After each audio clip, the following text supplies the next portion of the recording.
aquele ranço, num passe de mágica, vai sumir. Querem ver como é que funciona? Eu trouxe alguns exemplos.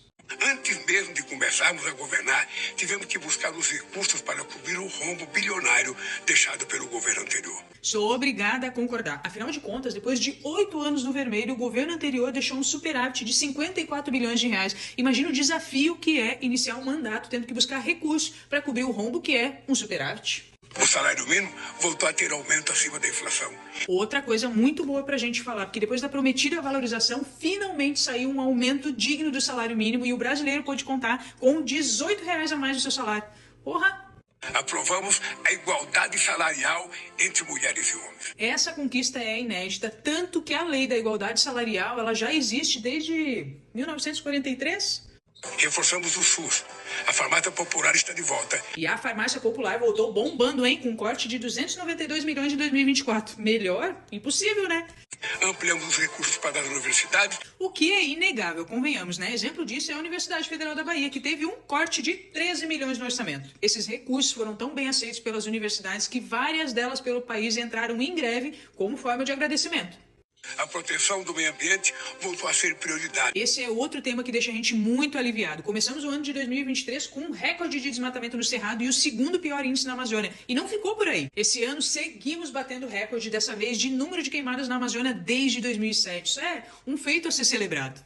Resgatamos as políticas de proteção dos direitos das mulheres, do povo negro, dos indígenas, das pessoas com deficiência e LGBTQIA+. Para quem não percebeu, as políticas de proteção às mulheres já têm surtido efeito. Prova disso é que o Brasil registrou o maior número de feminicídios desde que esse crime foi tipificado.